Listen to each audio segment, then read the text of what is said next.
प्यारे दोस्तों, कैसे हैं आप। मुझे पता है कि आप खैरियत से होंगे। आज की वीडियो में हम आपको बताएंगे गरीब की मक्का पैदल यात्रा कैसे हुई। ये जानते हैं। अख्तर एक गांव में अपनी बेगम के साथ रहता था। अख्तर गरीबी से बहुत परेशान था। ना उसके पास खुद की जमीन थी, न पैसा की रोजगार कर सके। दिन भर मजदूरी करके जो थोड़े बहुत 20-30 रुपए मिलते वह 2 वक्त की रोटी के लिए ही निकाल पाते। अख्तर की पत्नी अल्लाह पर बहुत विश्वास करती थी। वह रोजाना अपनी 5 वक्त की नमाज पढ़ा करती थी।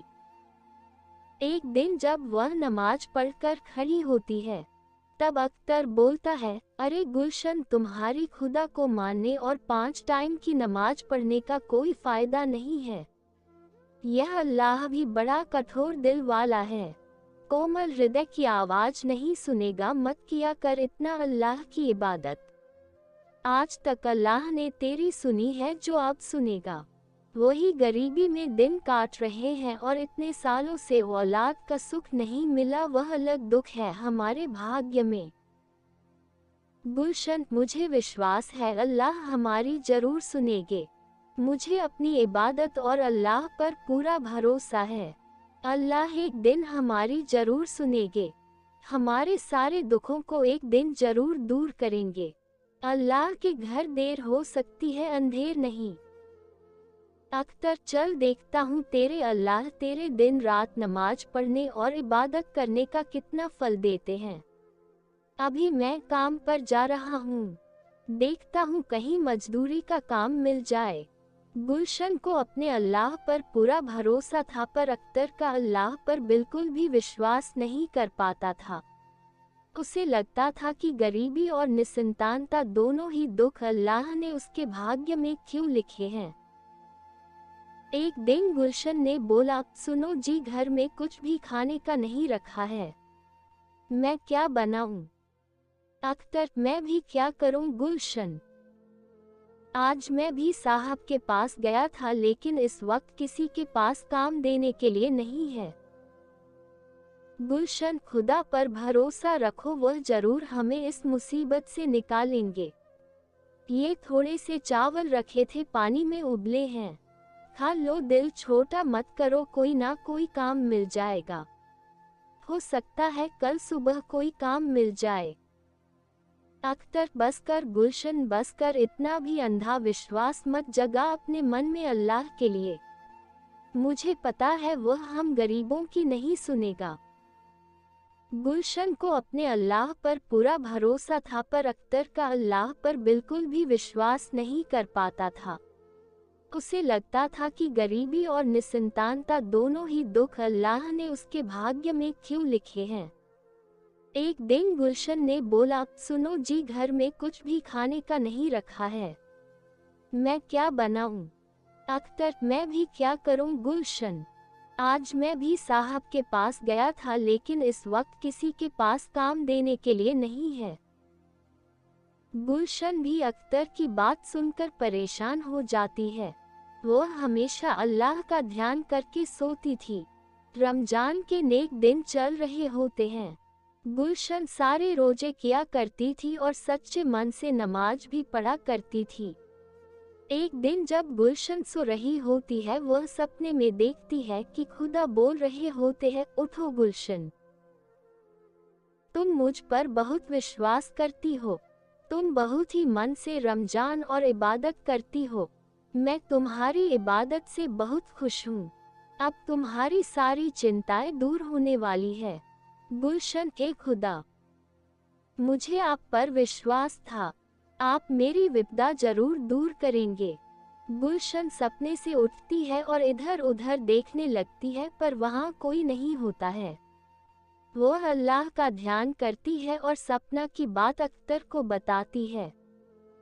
गुलशन, सुनो, अल्लाह मेरे सपने में आए थे। उन्होंने कहा बहुत जल्दी हमारी सारी विपदाएं दूर हो जाएगी।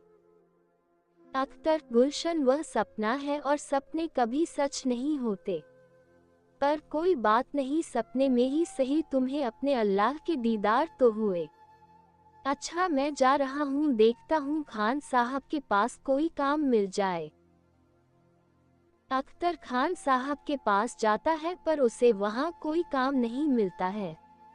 अख्तर निराश होकर घर वापस आने लगता है और रास्ते में सोचता है कि आज तो उसके पास बिल्कुल भी पैसे नहीं है, वह कैसे घर खर्च निकलेगा। चलते चलते वह थोड़ी दूर ही पहुंचता है, तभी उसे पीछे से एक आवाज आती है, अरे भैया सुनो तो, मैं तुम्हें ही बुला रहा हूँ। अख्तर जी बोलिए, क्या काम है। बूढ़ा, जब तुम खान साहब के पास काम मांग रहे थे मैं वहीं पर बैठा था और तुम्हारी बातें सुन रहा था। मैं तुम्हारे जैसे ही किसी व्यक्ति की तलाश में था। बेटा क्या तुम मेरे लिए काम करना चाहोगे? मैं तुम्हें अच्छे दाम दूंगा। क्या नाम है तुम्हारा? अख्तर, हाँ मेरा नाम अख्तर है। मुझे अभी पैसों की बहुत जरूरत है। आपकी बड़ी मेहरबानी होगी, अगर मुझे कोई काम मिल जाए तो बताए ना मुझे क्या करना होगा। बूढ़ा, मैं बहुत बूढ़ा हो चुका हूँ।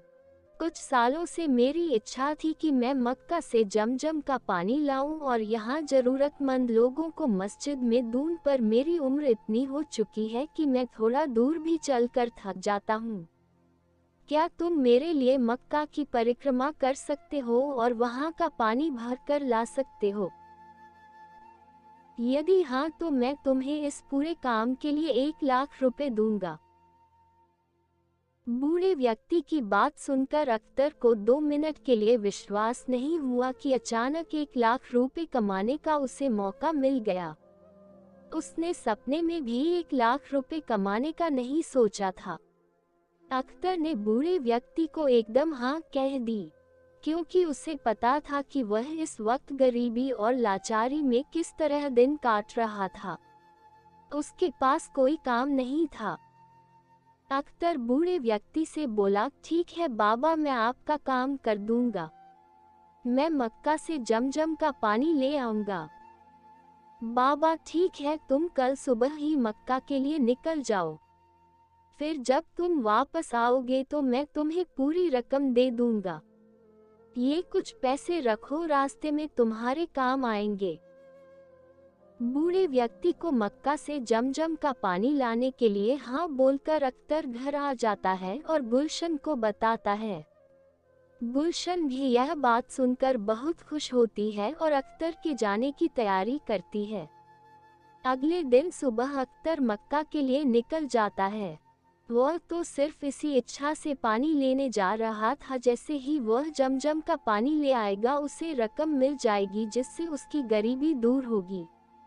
अख्तर मक्का पहुंच जाता है और परिक्रमा कर जमजम का पानी भर लेता है। अख्तर अकेला ही मक्का के लिए निकला था, इसलिए जब वह अकेला आ रहा होता है तो रास्ते में उसे बहुत से लोग मिलते हैं जो अल्लाह की इबादत कर रहे होते हैं। अख्तर भी अल्लाह की इबादत करता हुआ वापस आ रहा होता है। तभी आते समय अख्तर को एक झाड़ी के पास से आवाज आ रही होती है, बहुत प्यास लगी है, बहुत प्यास के मारे मेरा गला सूख रहा है, कोई मेरी मदद करो। अख्तर, अरे आप कौन है बाबा और यहाँ कैसे? वह भी इस हालत में? बूढ़ा, यही पास के गांव में रहता हूँ, मेरी आंखें नहीं है बेटा, मैं देख नहीं सकता। भोजन की तलाश में गांव से दूर निकल आया और रास्ता भटक गया। मुझे बहुत प्यास लगी है बेटा, 2 घूंट पानी पिला दो, अल्लाह तुम्हारा भला करेंगे। अख्तर मन में सोचता है, क्या करूं, मेरे पास पीने का पानी नहीं है। बस यही जमजम का पानी है जो उन बूढ़े बाबा के लिए लेकर जाना है। अगर मैं यह पानी इन्हें पिला दूंगा तो उन्हें क्या बोलूंगा?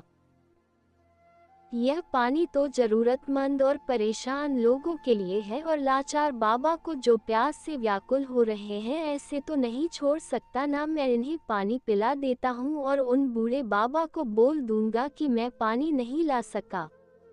शायद मेरी किस्मत में पैसा कमाना लिखा ही नहीं था। अख्तर उस व्यक्ति को मक्का का जमजम का पानी पिला देता है और व्यक्ति की प्यास बुझ जाती है। वो अख्तर को शुक्रिया कहता है और बोलता है, मेरी सहायता की मेरी प्यास बुझाए, अल्लाह तुम्हें हमेशा खुश रखे बेटा। आज तुमने इस अंधे फकीर को पानी पिलाया है, मैं भी तुम्हें कुछ देना चाहता हूँ। ये पोटली अपने पास रखो और घर जाकर ही इस पोटली को खोलना। अख्तर, बाबा मैं आपको घर छोड़ देता हूँ, आप अकेले कैसे जाओगे? फकीर, नहीं बेटा मैं चला जाऊंगा, तुम्हें भी तो समय पर घर पहुंचना होगा, तुम्हारी बेगम गुलशन तुम्हारी राह देख रही होगी। अख्तर अपने घर की तरफ चल पड़ता है। रास्ते भर अख्तर यही सोचता है वह बूढ़े बाबा को क्या जवाब देगा। रमजान का भी आखिरी दिन है, दोबारा पानी लेने नहीं जा सकता, वह ईद पर नहीं पहुंच पाएगा। वह मायूस अवस्था में गांव पहुंचता है और खान साहब के पास जाता है और पूछता है, खान साहब जब मैं उस दिन आपसे काम मांगने आया था तो यहाँ एक बूढ़े बाबा बैठे थे, क्या आपने उन्हें कहीं देखा है? खान, कौन से बूढ़े बाबा? मेरे यहाँ तो मक्खी भी मेरी बिना इजाजत के नहीं बैठती, तो कोई बूढ़ा बाबा कैसे बैठेगा? मेरी दुकान के पास यहाँ कोई नहीं आया था। अख्तर, उन्होंने तो मुझे कहा था कि वह मुझे यहीं मिलेंगे। अख्तर ने गांव में हर तरफ उसे बूढ़े व्यक्ति की खोज की पर वह बूढ़ा व्यक्ति अख्तर को कहीं भी नहीं मिला। अख्तर निराश होकर घर आ गया। घर जाकर अख्तर ने अपनी पत्नी को सारी घटना बताई। गुलशन बोली, सुनो जी, आपने जिन बाबा को जमजम का पानी पिलाया था, क्या उन्हें मेरा नाम बताया था? अख्तर, अरे गुलशन, मैं तो उस बाबा को तुम्हारा नाम नहीं बताया था, फिर भी उन्होंने कहा कि तुम्हारी बेगम गुलशन तुम्हारी राह देख रही होगी। इतना कहा और यह पोटली दी और इसे घर जाकर ही खोलने को कहा। ये सब क्या हो रहा है? गुलशन, आप पोटली खोल कर देखो क्या है इसमें और बाबा ने कि आपको क्यों दी है। अख्तर पोटली खोलकर देखा तो उसमें 1,00,000 रुपए थे। उसने सोचा इतना तो उस बाबा ने मक्का से जमजम की पानी लाने की रकम बोली थी। आज मैंने उस बाबा को पूरे गांव में ढूंढा पर वह नहीं मिले। गुलशन, आप अभी भी नहीं समझे पर मैं पूरी बात समझ गई। ये सब हमारे अल्लाह की मेहरबानी है। आपने भले ही खुदा पर कभी विश्वास नहीं किया पर आपका दयालु स्वभाव देखकर अल्लाह ने उसका फल दिया है। ये सब उन्हीं का चमत्कार है, वह सारा अल्लाह का ही किया था। आपने ज़रूरतमंद की सहायता की और अल्लाह ने आपकी परीक्षा ली जिसमें आप खरे उतरे। हमें अल्लाह का शुक्रिया करना चाहिए जिन्होंने फरिश्ते के रूप में आकर हमारी गरीबी दूर की। अख्तर, हाँ गुलशन, ये तुम्हारी अल्लाह की इबादत करने का फल है। तुमने हमेशा सच्चे मन से उनकी इबादत की, इसलिए उन्होंने तुम्हें इसका फल दिया। आज से अल्लाह पर मेरा भी अटूट विश्वास बन गया है। हे खुदा, मुझे माफ़ करना। तो दोस्तों, हमारा यह वीडियो आपको कैसा लगा कमेंट बॉक्स में लिखकर ज़रूर बताएं। इसी तरह की रोज़ाना इस्लामी वाक़या हम आपको इसी वीडियो की माध्यम से देते रहेंगे। खुदा हाफिज।